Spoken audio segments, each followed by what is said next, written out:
Om Swastiastu. Hai sahabat Rumah Belajar, ketemu lagi bersama saya Kak Ari dalam video pembelajaran biologi. Adik-adik pernah mengalami jerawat kan? Tahu nggak sih apa yang menyebabkan jerawat?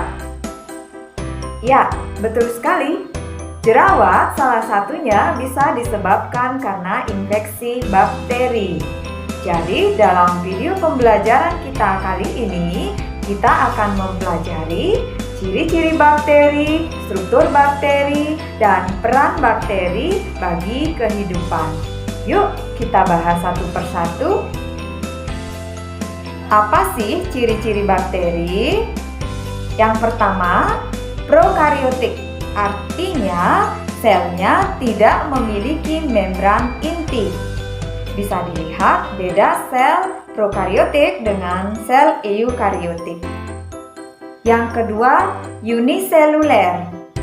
Tubuhnya tersusun dari satu sel.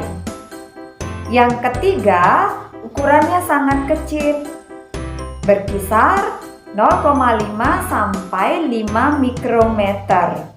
Karena ukurannya yang sangat kecil, bakteri hanya bisa diamati dengan menggunakan mikroskop. Yang keempat, bentuk selnya bervariasi.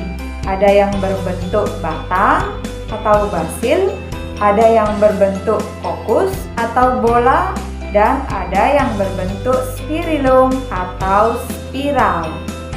Yang kelima, umumnya bakteri tidak berkloroplas sehingga bersifat heterotrof, kecuali bakterioklorofil dan bakteriopurpurin. Dan yang keenam, hidupnya kosmopolit, artinya bakteri mampu hidup di berbagai habitat, di tanah, di air, di udara, dan di tubuh organisme.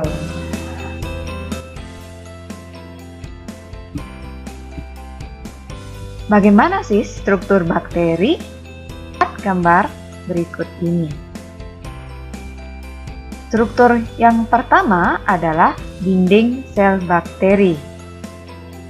Kemudian di bawah dinding sel bakteri terdapat struktur yang disebut dengan membran sel.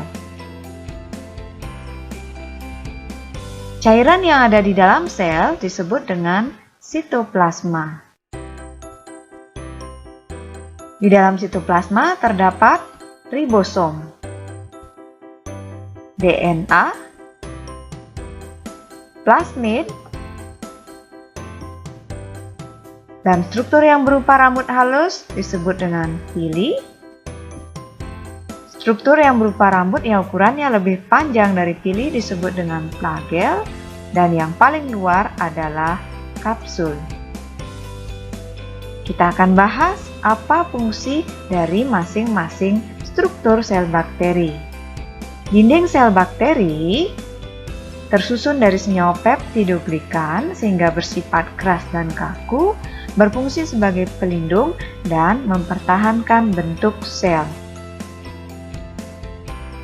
Membran sel atau membran plasma tersusun dari lipid dan protein, berfungsi mengendalikan transport zat menuju ke dalam dan keluar sel. Sitoplasma merupakan tempat terjadinya reaksi metabolisme pada bakteri. Ribosom berperanan dalam sintesis protein. Ribosom sel prokariotik ukurannya lebih kecil daripada sel eukariotik. DNA kromosom fungsinya mengendalikan sintesis protein bakteri. Plasmid bakteri dalam rekayasa genetika berperan sebagai vektor yang membawa gen asing yang ingin disisipkan pada bakteri. Pili berfungsi membantu pelekatan pada substrat. Pilih seks berfungsi penyalur materi genetik pada saat konjugasi. Flagel berfungsi sebagai alat gerak, tetapi tidak semua bakteri mempunyai flagel. Dan struktur yang terakhir adalah kapsul. Berfungsi untuk proteksi dan menunjukkan virulensi suatu bakteri. Tapi tidak semua bakteri memiliki kapsul. Sahabat belajar, tadi sudah mempelajari ciri-ciri bakteri, struktur bakteri. Nah, apa sih peranan bakteri bagi kehidupan? Adik-adik pernah makan nata de coco? Bakteri apa sih yang berperanan dalam pembuatan nata de coco? A. Acetobacter pseudomonas atau B. Lactobacillus bulgaricus. Ya, yang berperanan dalam pembuatan nata de coco adalah bakteri Acetobacter pseudomonas. Lalu dalam tubuh kita ada bakteri enggak? Tentu saja ada. Salah satunya adalah bakteri Escherichia coli yang merupakan flora normal usus besar yang berperanan dalam pembusukan sisa-sisa hasil pencernaan dan menghasilkan vitamin K. Kalau dalam dunia pertanian, ada nggak bakteri yang mampu menyuburkan tanah? Pasti ada dong. Namanya bakteri Rhizobium leguminosarum yang bersimbiosis dengan akar tanaman kacang-kacangan yang mampu memfiksasi nitrogen dari udara bebas sehingga dapat menyuburkan tanah. Namun, tidak semua bakteri menguntungkan. Banyak juga bakteri yang merugikan karena dapat menimbulkan penyakit pada inang yang ditumpanginya.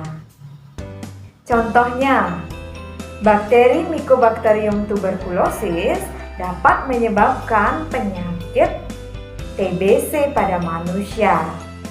Kemudian bakteri Clostridium botulinum ini dapat menyebabkan kerusakan pada makanan dengan menghasilkan racun botulinin dengan mengurai protein pada makanan, contohnya pada makanan kaleng.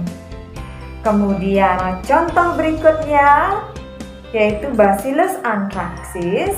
Ini dapat menyebabkan penyakit antraks pada hewan ternak. Dan banyak lagi bakteri yang merugikan. Sahabat belajar bisa cari sendiri bakteri lainnya yang menguntungkan serta bakteri yang merugikan. Sahabat rumah belajar, demikian tadi ciri-ciri bakteri yang terdiri dari prokariotik, uniseluler, ukuran tubuhnya sangat kecil, tubuhnya bervariasi, tidak berkloroplas serta kosmopolit.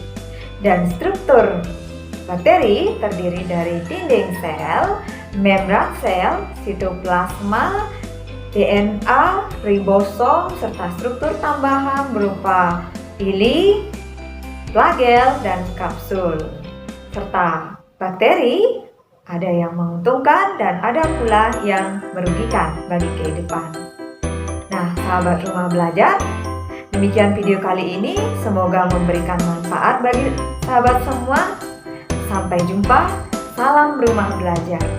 Om Santi Santi.